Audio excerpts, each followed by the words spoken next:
Hey, welcome to today's Black Grandmothers Podcast, where we mix truth with tradition and a little bit of tea.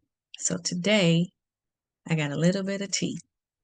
I'm your host, Tonya Jackson, legacy architect, storyteller, um, life and business coach for women who want to tell their story, and I help them go from pain to purpose to monetization if they want to sell their story. So today's segment is about lies or secrets that um, families hold, and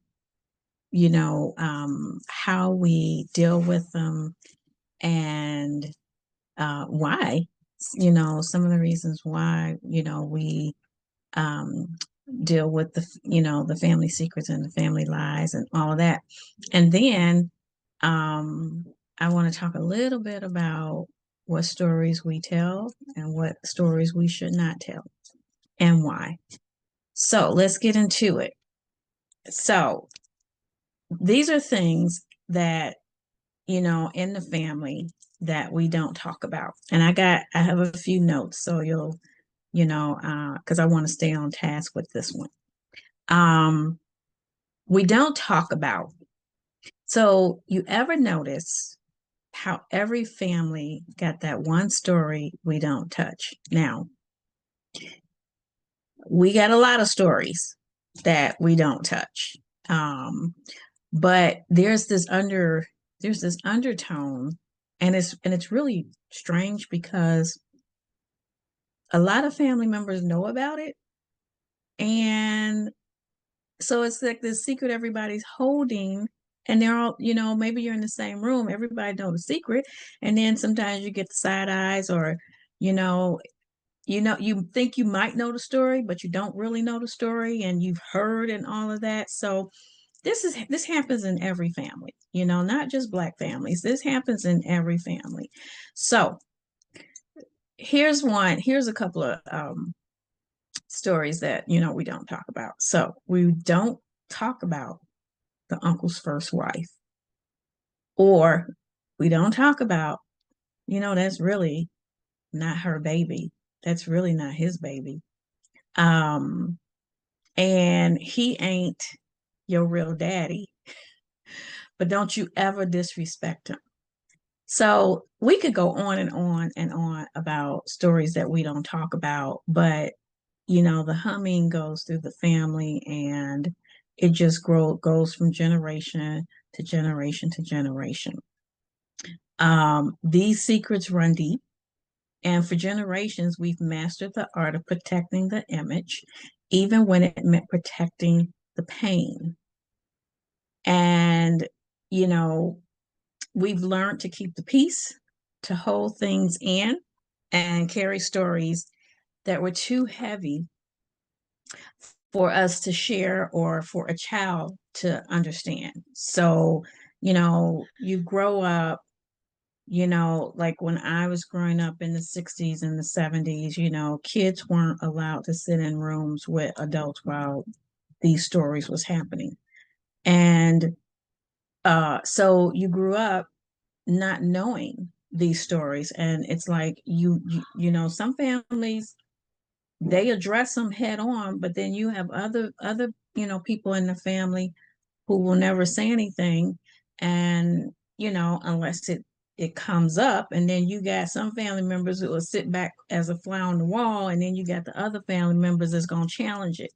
So we go through this in families, and it's some things, especially when it's like really close to you, that are happening, that are it's very hurtful, and you carry that pain throughout life. And it's like, I don't know, for me, I grew up in a two-parent home. My father died when I was 10 years old, and at the age I'm at now, I'm 63. I don't think I want to know if anything was happening back then. I don't even think I would want to know, because I am left with fond memories of my dad.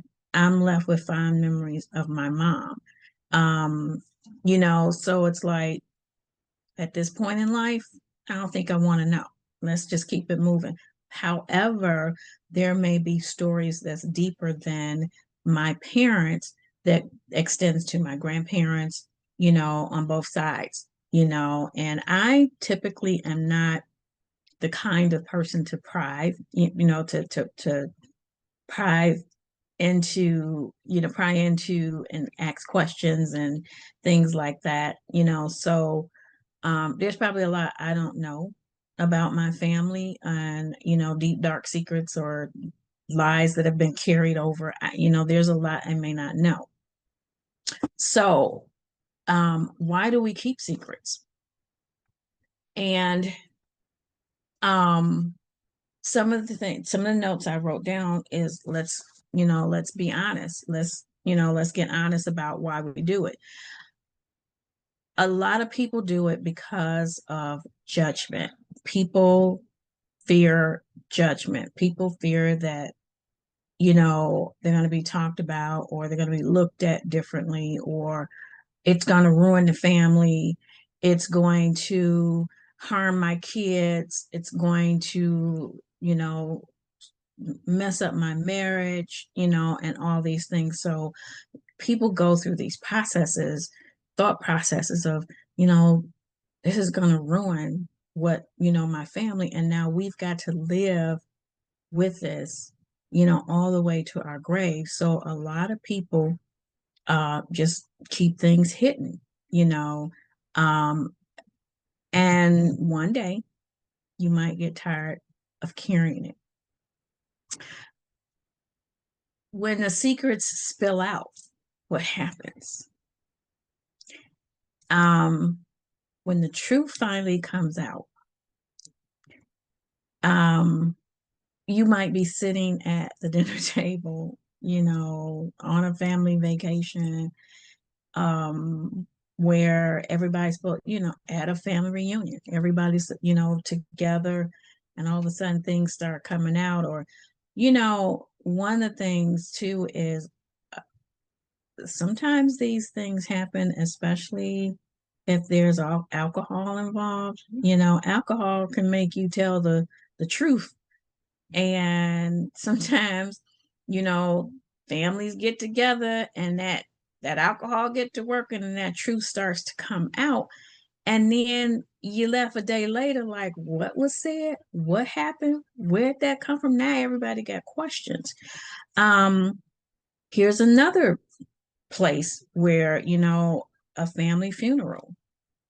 Everybody get together, gather together. Now you probably haven't seen these people in years and years and years. And everybody gather together at funerals, and then all of a sudden everybody want to talk to each other and everybody want to share information. And here's the thing, maybe some of the conversation is related to the deceased person, because maybe now you feel that person's no longer here. Now I feel, you know, pumped up like I can share these stories or whatever. Don't do that. That's dangerous as well, because you got to realize that person may still have children. That person may have a spouse, whatever. Don't be messy about it. Being messy does not get to good results. It's not going to bring good results. Um, Sometimes the moment, of healing begins at that point. But I'm going to tell you, um, at funerals for me are, you know, um, very touchy. I don't care to, I don't like funerals.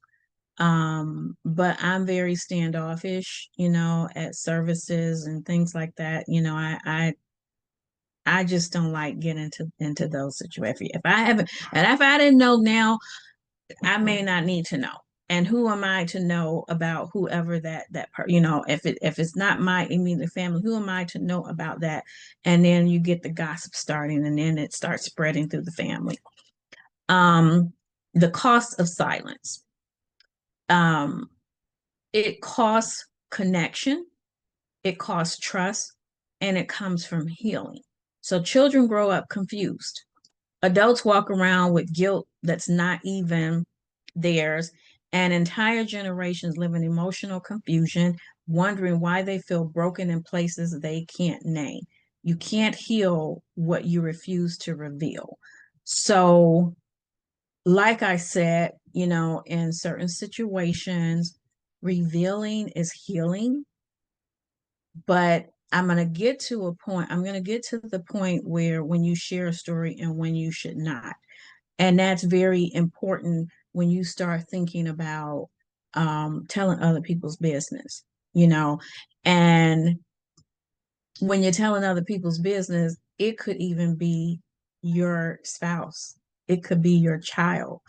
I, because of my story and the reason why I started Voices of Black Grandmothers, it's related to my daughter, but I always ask permission to share. I always, I ask my daughter, how do you feel about me sharing?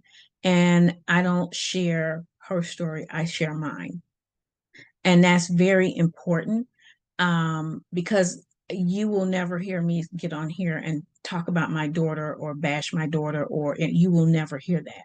That's whatever she wants to share, that's her story. But I keep her story sacred. I tell my story from my perspective and what I went through. And that's very important for people to understand when you sharing somebody else's information. So let's talk about breaking the cycle. So how do we start breaking this silence without burning down the whole house?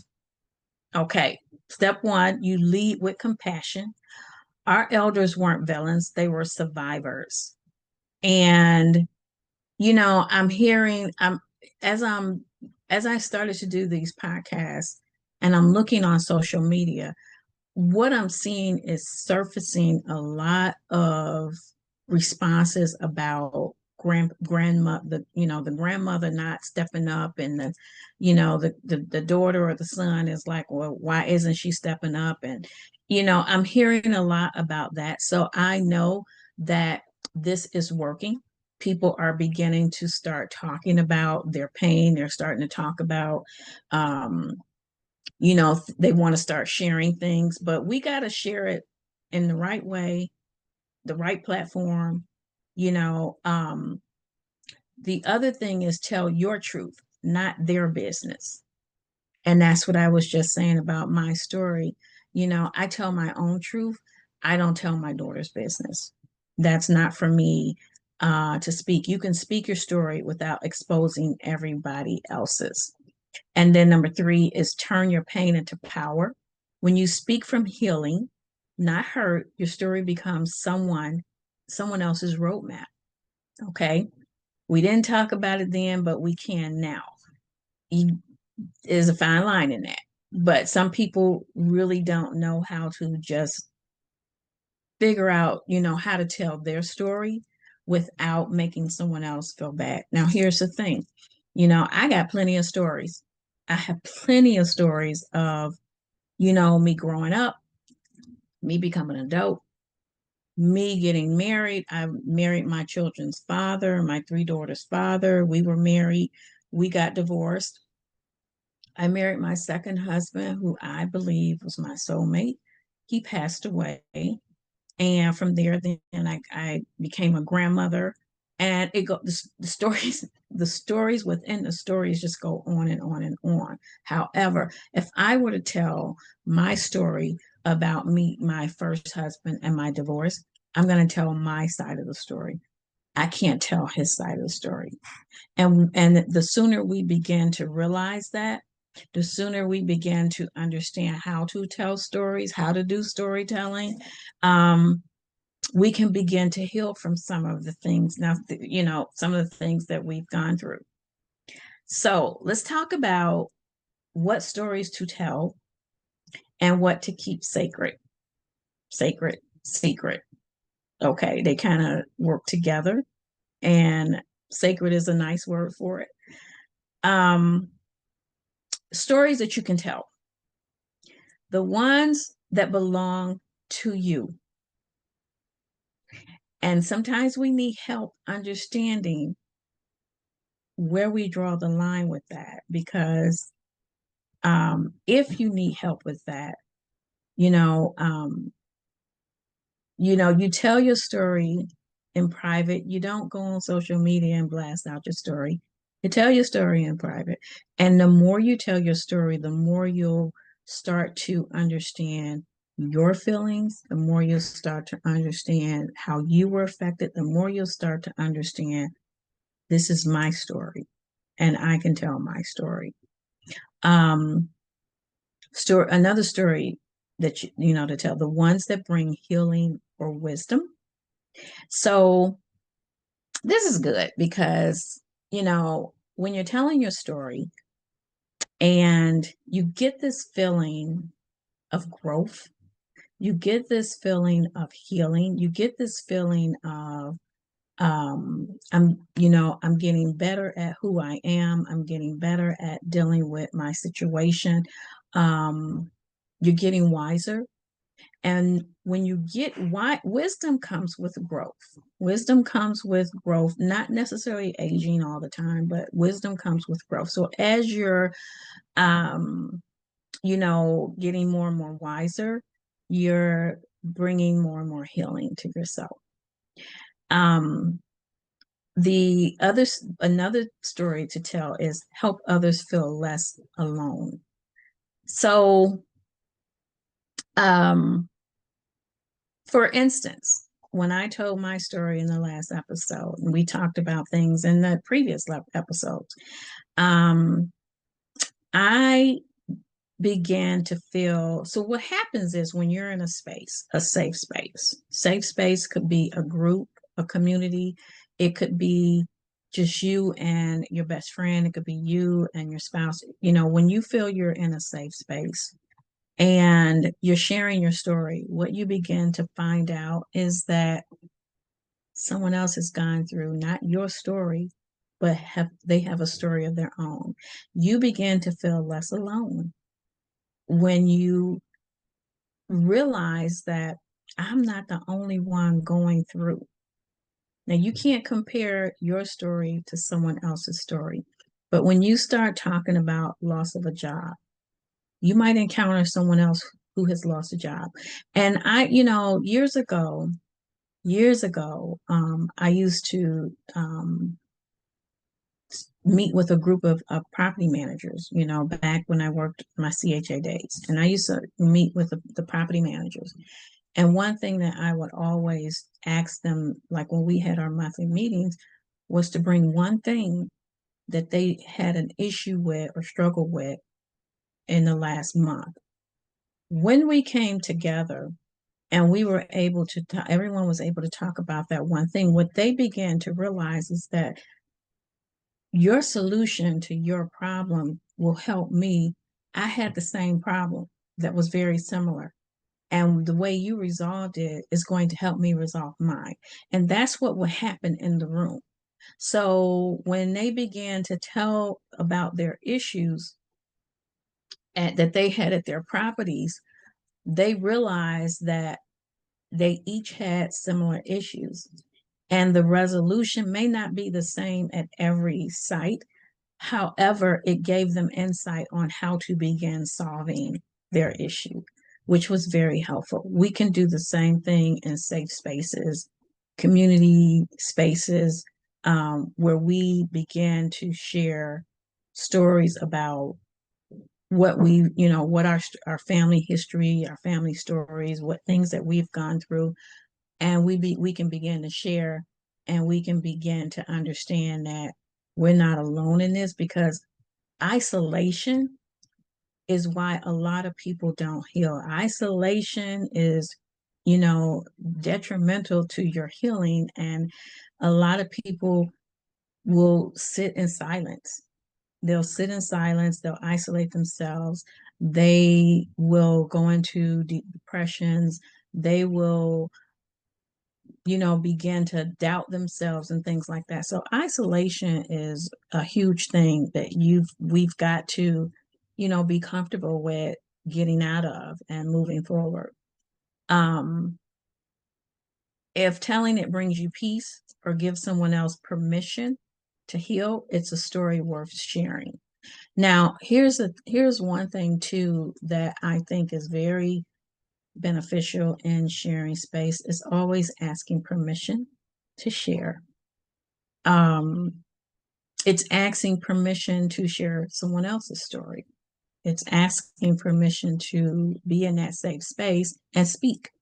And I've done empowerment group meetings for the last couple of years, and one thing that I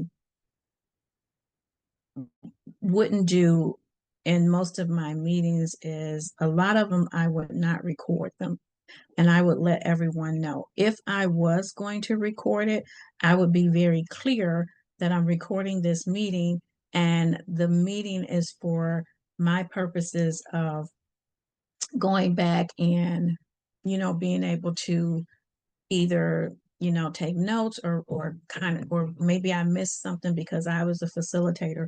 That's one of the things that you always need to do is ask for permission.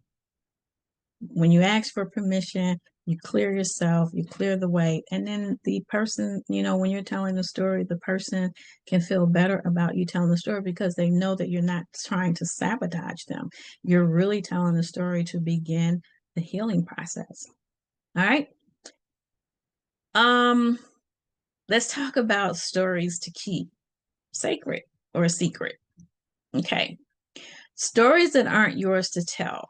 For instance, a parent's addiction or a sibling's secret is huge. They can cause setbacks, not just like for the family, but they can cause setbacks with that person that's involved. And there's better ways for that person to heal. And so, we should not share those type of stories unless we're, like I said, in a safe space and we're having a conversation about it. And I would say a safe space for a parent's addiction, even a child's addiction, would be in therapy or in some type of support group. Those those stories are not really for social media unless you have gone through those processes and then that you've healed, because social media is so wide and widespread. What if the person that you're not going to name the person, but they'll know who they are. And what if you're sharing this information and that person sees that information that you were talking about and it's a setback for them? So we just got to be careful, and especially in social media, with sharing certain information. And I know a lot of people do get on and they talk about their life, their childhood life. They talk about their parents. They talk about, different things like that. But I would say that person is or it should be very comfortable in that space with being able to share that information, and if that's healing for them. Because I mean, sometimes some people get on Facebook, all these social media platforms, and tell too much information, and then what happens is now you're being critiqued by non-professionals, you're being critiqued by people who have no clue, maybe haven't even gone through what you've gone through, and they're giving their opinion and their advice. And that could be dangerous. So we need to be more conscious about that. Um, another story that you should keep sacred is stories you're still angry or grieving over. They need time, you need time. And so one of the things about going through the grief process is, as I mentioned in my last episode, is grieving will always be there because it could be 40, 50 years and you think about a loss that you've had and you get this feeling all over again. It doesn't go away, it just changes the form. It changes over time in terms of how you're coping with it. So be careful talking about, angry or something that you're angry about or grieving over, because those emotions can consume you very quickly. And it also can consume, the person that is sort of involved with that part of your life. Another one is stories that could harm or embarrass someone without bringing healing. So imagine that. And let me say this. It doesn't have to be you telling the story. It could be someone else telling the story that you were a part of, or telling your story. And the embarrassment that can come from that is, now everybody knows. Even if they didn't say your name, now everybody knows. And it may not be something that you were ready to deal with at that time. So we got to be conscious of, um, when we tell stories, and when we got the family lies that um, we be, that families deal with, and it's going to always be some issues. And I'm going to have some deeper conversations about this when I can bring some panelists on to have some more conversations about these kind of things, because um and that's going to be a prerequisite of, even them sharing on this podcast, is this your story to tell? And that's going to be very clear when you're bringing someone on. You can be honest without being harmful. Every truth deserves timing and tenderness. So the last thing I want to talk about is how to tell stories safely. Okay. And real quick, tell the lesson, not the label. Instead of saying, my mother was toxic, say, I learned how to love people who couldn't love me back. That might be hard to do, but with practice and with, thinking about it, it, it it's doable. And because we tend to always will label people as toxic or bad, and I'm not discounting anyone's story that say these things, because if you've gone through abuse or rejection or abandonment, that may be where you're at that time. That's how you feel about that person. I have seen stories where children hated their mother growing up, and now as an adult don't want to have any type of connection with them. I've seen the opposite of that. I've seen parents who have not wanted to have connections with their children now that they're adults and things like that. That is not my story to tell. That is not my story to judge. What the words that you use is not mine to tell you what words to use.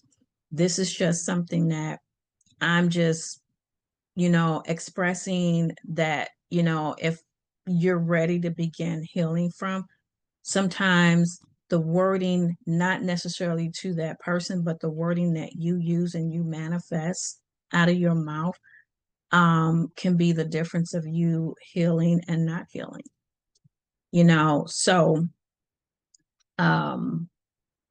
we want to have truth with grace and not gossip with guilt. So basically, so I want to ask you, and I want you to, if you feel comfortable putting this in the comments, and if you don't, that's fine. You can always reach out to me if you want to have a conversation. About it. I have, there's different platforms that I have where we create safe spaces, and each one of them have a different tone to it. So if it's something that you want to discuss further, you can definitely reach out to me. But I want to ask you a question. What story are you ready to tell? And what story still needs time to heal? I don't expect you to put the exact story in the comments because you're probably going through a healing process with it. But it's something I want you to reflect on and I want you to start thinking about. If, because what happens a lot too is we bury a lot. We bury a lot. I am in my healing season. I am tired of carrying guilt. I'm tired of carrying judgment.